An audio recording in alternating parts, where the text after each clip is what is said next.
So why are we suddenly so preoccupied with having babies, as if our parents aren't putting enough pressure on us? My grandmother, in my case.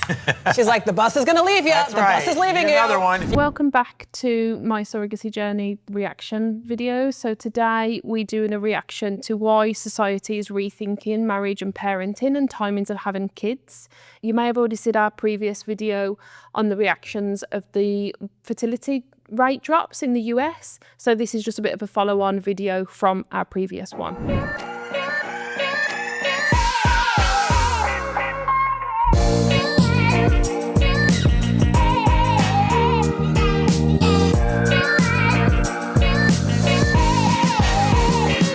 As always, please like, subscribe and ring that notification bell. Thank you. By the way, America has a baby problem. Specifically, young adults aren't making enough of them. Yeah, so let's get to it, people. Of course, that's easy for us to say. Babies, though, are really expensive, and focusing on your career is important. People have different priorities, but still experts say America's birth rate is a critical issue. Not everybody wants to have kids. But the New York Times even did an article about it last week, highlighting pitches that allegedly are being made to the Trump administration about ways to encourage women to have children. Ideas include payments to cover the cost of giving birth, classes on fertility, even scholarships for married couples having kids. If it keeps getting worse, America might be headed in the direction of Japan. On Sunday's 60 Minutes, John Wertheim showed how Japanese businesses are now catering to the massive single population, including karaoke for one, stag-only bars, and solo weddings. What's that? Remember that episode of Sex and the City? Basically, Carrie threw a wedding for herself, or she had a wedding party. Yeah. Anyway, it was so bad that the Japanese government had to step in. To foster human relationships, the Tokyo government has taken action. Yuriko Koike is the city's governor. We are promoting. I think it's really interesting when, they're acknowledging there is a drop in the fertility rates with people in the US having babies. And Trump's there trying to encourage families to have children and offering fertility benefits and baby bonuses, etc. It's a really personal decision, and it's not something that you can offer money at to encourage. Yes, some money there to help offer and support that financial impact that it has on becoming parents through fertility help or IVF help or whatever that payment looks like, to support somebody becoming a parent is really helpful, because it is a huge expense. Somebody's journey to become parent is very different. And as I've said in previous videos, the path that is wrote for you at the beginning of your start of your family building journey may not be the one that you then go down. And that is really hard sometimes to overcome. There's a lot also in the world right now that I think has a massive impact in when and why people are having children. For me, my family is complete, but if I wasn't in the situation where I am now, would I have a child right now? Yes, I would always want to become a mom, because I always think I was brought into this world to become a parent, and whatever that path would look like, whether, that was through me conceiving naturally or whether that path looked different, I would always want to end up as a parent, because I always feel like that was what I was here to be. But whether that was as a solo person or in a couple, that would be something that I would always aim to do. Yes, some people may want children now. Some people may think, actually, no, I don't want to bring a child into the world because it's not a very nice place to live in. I just tend not to focus on all of that, because I would just spiral and panic every single day, which is why I just don't focus on it. But everybody's different, and I think you can't encourage and you can't force, and no matter how much money you offer somebody, life isn't like that. Everybody's journey is different, and people will become parents when they can, dependent on the journey that they're going down. So it's a strange reflection of what this reaction, this video is taking on it. And let me ask you guys the question, with the baby bonus, how much would that encourage you to have a baby? Like, would that influence you? Would that help you? Like, what's your reaction on that? Because for me, I'm a bit taken back by it because, like I said, I don't think any yes, it helps, 100% it would help somebody. But again, it's dependent on that path you're going down. So what's your guys' view on that? And also another reflection on that, like how much actually does it cost to raise a child? You know, for me, I'm at Smith's every single Friday. So, you know, she costs me a lot of money. But actually, how much does it cost to raise a child? How much, you know, do we need for that baby bonus? And then what's the ongoing support that we need? So yes, it might be $5,000 that, you know, they're giving you, but is that going to help? Like, what do we need? Interested to hear your thoughts on that. By artificial intelligence.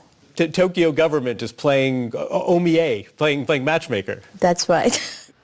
Yes, the Japanese capital city has launched its own dating app. Is it working?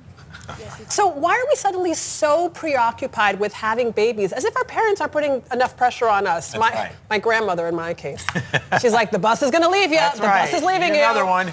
You know, she's just said it there, and that's what I think I've got going on in my head. Like, why are we so focused on having babies? Like, why is everybody like, right, we've got to have babies, we've got to have babies? No, like, you have a baby when he's right for you and dependent on that path that you're going down. There's so much pressure. There's so much pressure in society. There's so much pressure on social media. There's so much pressure, probably from family members as well. The last thing you need is no pressure from the TV coming at you as well, from videos like this, offering you money to then have a baby. Like, it's just not what you need. It's not good for anybody's emotional well-being or mental health, you know. Like, it's, yeah, I don't know how it sits with me. Please let me know how you feel, or whether I'm just reading it wrong. You want three? All right, here to help us better understand what's going on is an economics professor at the University of Maryland and author of The Two-Parent Privilege, How Americans Stopped Getting Married and Started Falling Behind, Melissa Kearney. Melissa, thank you so much for joining us. Thanks for having me. So what is the big deal? Because I know some people feel like not having children is helping with the global population problem. Should Americans be having more kids? I'm certainly not here to... That's an interesting take as well. So some people might be thinking, well, actually, I'm not going to have children because I'm helping the global population by not increasing it. So again, let me know your thoughts on this. To me, you know, that might be a small minority of people that would think in that way. I think you can't stop your family building journey based on you looking after the population of the world. You know, that shouldn't stop you becoming a parent. But for some people that might not want a child because they look after the population, they look after the world, that, you know, they want a better place for everybody, the world and for them. But that's an interesting take on why somebody wouldn't build their family. I say that anybody who doesn't want to have kids should have kids. So let's start with that. But on an aggregate level, the decline in birth rates in the U.S. does pose challenges for us as an economy, as a society. And so I think it's a good thing that attention is finally being paid to this issue.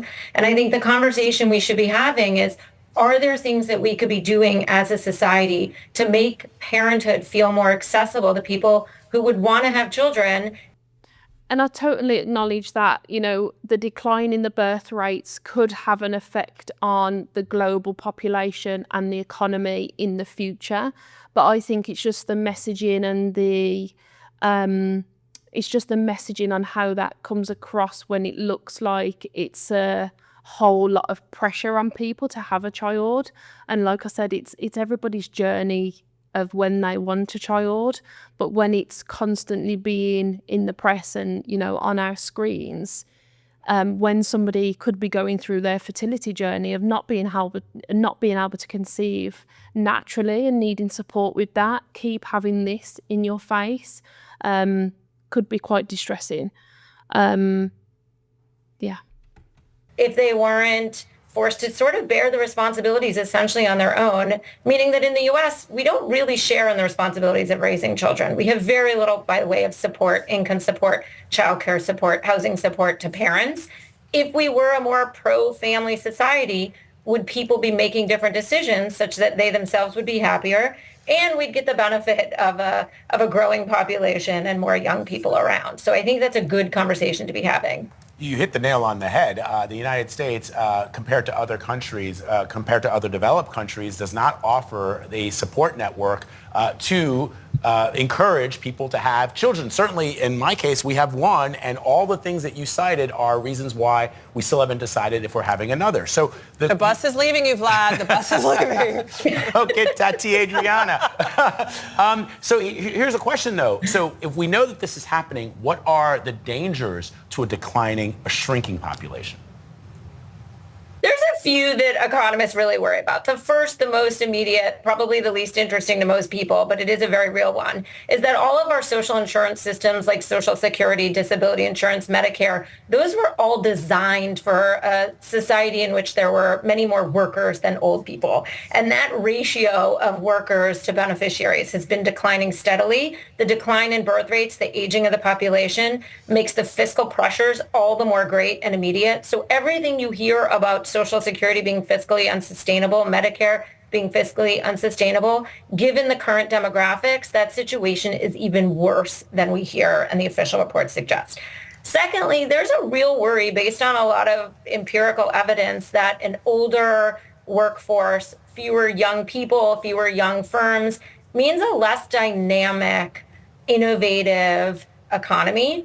And so that's a real worry, is that just our economic dynamism is facing demographic headwinds. Why does that matter to ordinary Americans? Because it means that there will be fewer technological breakthroughs, fewer medical advancements. A less dynamic economy is one in which living standards don't continue to advance and improve at the rate we're used to. A third thing I would say is that in local areas, think about towns in New England or in California where birth rates are particularly low, you're going to see towns sort of empty out, schools close. That 60-minute segment was pretty dystopian. The kid, riding amid puppets. There are going to be some towns in the U.S. that look like that. So those are real worries. Melissa, I also think... So this is looking at it now from an economy perspective. I'm not too familiar with the US economy, but we have Jessica Williams, who is our amazing North America member experience manager, and she was born in America herself, so she'd have a wealth of knowledge about all of this. But from a UK perspective, is all of this sustainable? Would all of this be sustainable in the US? From a UK perspective, we are quite lucky. We get access to NHS, we get access to childcare benefits. Intended parents, when their baby becomes of a certain age, you get support with 15 hours and 30 hours free childcare to help that back to work transition. That's a huge benefit. I used to be a manager of a day nursery in the UK. That's what I did before I came to my surrogacy journey. And the cost of daily childcare fees are around £70 a day. So having help to pay your childcare fees is a huge deal for intended parents in the UK. You don't have any of that, to my knowledge, in the US. That could also impact why people aren't having children at a certain age, because they can't afford it. Look at all of the outgoings. The outgoings in the UK, your cost of living, your household bills just keep rising. That has then an impact on tax. So you flip that over in the US, where you don't get access to NHS, it's all private, you don't get the help for childcare fees, everything's heightened in the US. So, is that all sustainable, and what is that going to look like in 12 months' time, in 2 years' time? And, if the rate of fertility is dropping, the older people then are working, and you don't have that younger generation then when they come of an age in employment. So that is going to have an economical impact on the US. So yeah, it's interesting. Of some of the benefits, like the environmental perhaps impact of a smaller population. But I want to talk about those pitches the government is reportedly could be getting to try to boost childbirth here in the U.S. Is it enough to offer financial incentives, like covering the cost of having a child, or the others that we mentioned? It's not enough, but it's a start, and we should absolutely be doing this. So the $5,000 baby bonus that was just suggested by the Trump administration is a great idea. Now, if you're worried that $5,000 is going to entice a bunch of people who can't afford or shouldn't have kids to have kids, you don't have to worry, because all the evidence suggests this is not going to meaningfully turn around birth rates. If you're hoping that a $5,000 baby bonus will meaningfully turn around birth rates, you're going to be disappointed. But this is the kind of thing that we should be doing to build a pro-family agenda. It's not going to be enough, but it's a start, and we should add to that much more expansive childcare support, public provision of high-quality childcare, support to young adults. So it's interesting now that they're acknowledging that this $5,000 baby boom is actually not going to be enough, and it's not going to have an effect to change the birth rates. What they're acknowledging they need to do is help with childcare, help with cost of living, and there's a whole scaffolding around now what they also need to do, because this isn't going to have an impact. And it's not going to change people's perspective of when they have a child. So it's really interesting that they do acknowledge that, because, that was my worry. This isn't going to change anything. This is a tiny proportion of what the actual cost is to have a child. So from my perspective, there's a whole cost around what you then need support with to have a child. And it's good that they're going to acknowledge that and see where else they can help the US economy with in terms of childcare and cost of living. Who want to buy homes and houses, we should do all of these things. Another thing we really need to be thinking about is how our workplaces and sort of society is set up. Women now work in large numbers. And so making work and having kids compatible is probably going to do a lot more than any sort of, baby bonus or tax credit. That requires a lot more sort of social institutional changes. Melissa, we'll need to have you back on to talk about how we can do that work and be parents. $5,000 sounds great, but paid parental leave, federally mandated paid parental leave, making higher education more affordable. Those are the things that will encourage us. Fascinating, yes. That's it. So it's, the presenters here have got one child and they're talking about when they have another child, and he's just said out loud, making it more accessible for childcare fees for like higher educational fees, making parental leave more accessible. Because also a lot of women now work, whereas back in the day, most women probably didn't work and was more stay-at-home parents, whereas now a lot more women do work. So you've got that financial aspect within that relationship as well to take into consideration when you're building a family. So there's a lot of dynamic within that relationship to take into consideration of when you make the decision to extend your family or have your first child. So yes, that $5,000 is going to help, but it's a tiny proportion of what you actually need to have a baby. You just going into a shop that sells all of your essential items, your pushchair, your car seat, your milk prep machine, your bottles, your nappies, and all of those. That $5,000, you're not coming out with any of that. And believe you me, like for me, when I go shopping, I don't pick up things for me, I pick up things for my daughter. So that's what it's like. Your essential items, that money is going to be allocated to that, and there's going to be nothing left. And then you still need more. So yeah, you 100% need more than $5,000, but acknowledge that it's there, it's going to help. I don't think it's going to encourage families to have a baby, because it's going to make a tiny little dip in what is actually needed. And I think everybody's journey is unique and right for them, dependent on the path they're going down. I don't like the word baby boom. I hope they change. I don't like the word baby bonus. I hope they change that. But yeah, that's just my opinions. What do you all think? Please leave comments. Help me come to terms with all of this that we've just watched. Please leave your comments. Please leave kind comments. Please also like, subscribe, and ring that notification bell. Thank you.